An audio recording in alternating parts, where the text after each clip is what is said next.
안녕하세요. 코어 수학의 필쌤입니다. 자, 이번에 공부할 단어는 매개 변수로 나타낸 함수의 미분법이라는 것을 공부를 해요.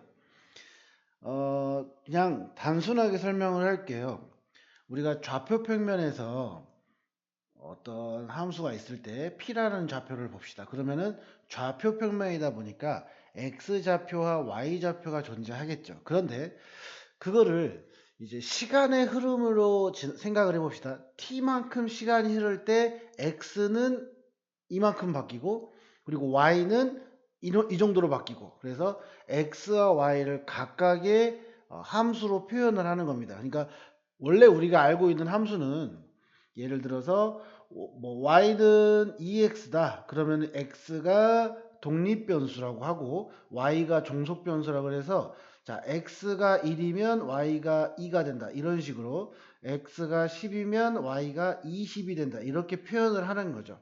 그런데 이 부분에서는 x 따로 y 따로 대신 뭐 시간의 흐름 t라고 한다면은 자, 변수 t인데 보통 얘는 시간을 의미합니다.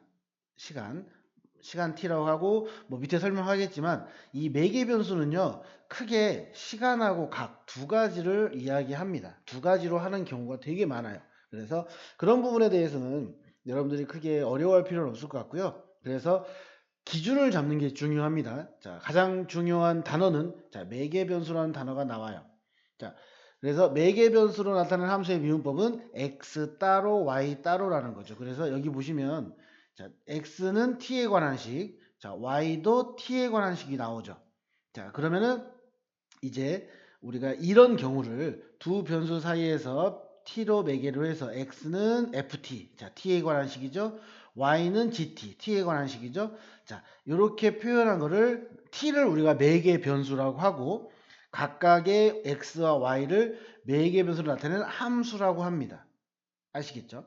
자, 그러면 함수를 배웠으니까 여기까지 했죠? 함수를 배웠으니까 우리는 뭘 배워요? 미분법에 대해서 이야기를 해볼게요. 미분법은 되게 단순해요.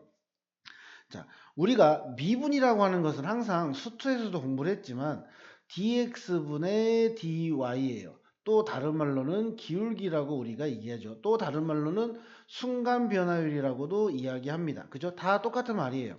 그럼 dx분의 dy가 궁금해. 그런데 우리는 식을 봤더니 자, x는 t에 관한 식, y를 t에 관한 식입니다. 그죠? 그러면 얘를 미분을 하면 뭐죠? dt분의 dx죠. 이것만 본다면 그죠?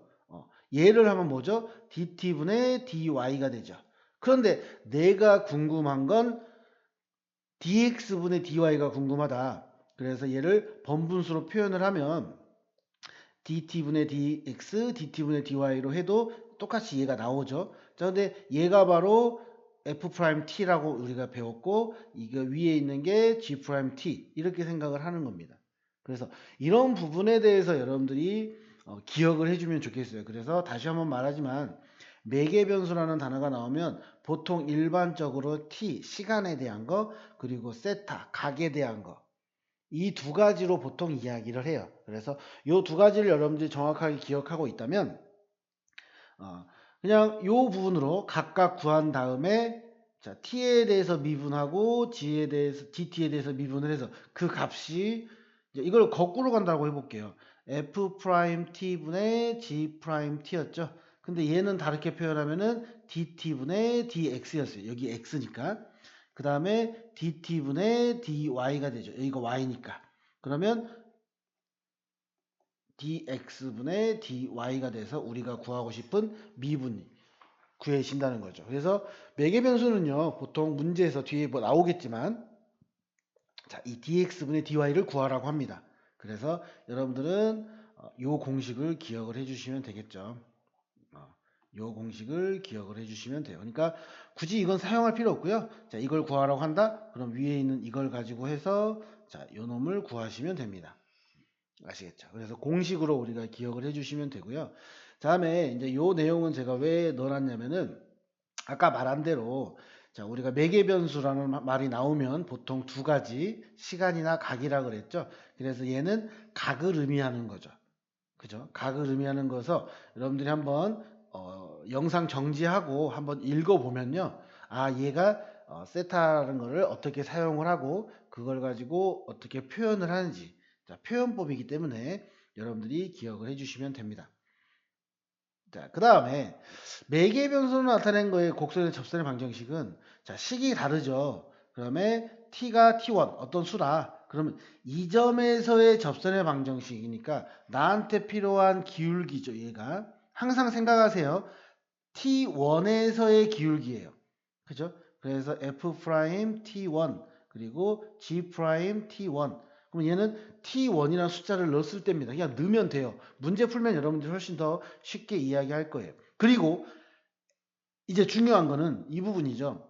우리가 좌표 평면은요, x하고 y로 이루어졌기 때문에, 자, x, ft1이 들어가고요, gt1이 들어가야 돼요. 자, 하면은 다시 한번 해볼게요. f 프라임 t1 그리고 g 프라임 t1에서의 기울기죠. 자, 그 다음에 지나는 점은, 그러니까 t1일 때의 x 값, 그죠? 그래서 ft1 그리고 플러스 t1일 때의 y 값, 그래서 gt1 이렇게 해야 된다고요. 아시겠죠? 그래서 요거를 여러분들이 기억하시면 이제 이런 부분들이 시험에 종종 나오기 때문에 여러분들이 기억해 주시면 도움이 될 것 같습니다. 자, 수고하셨습니다.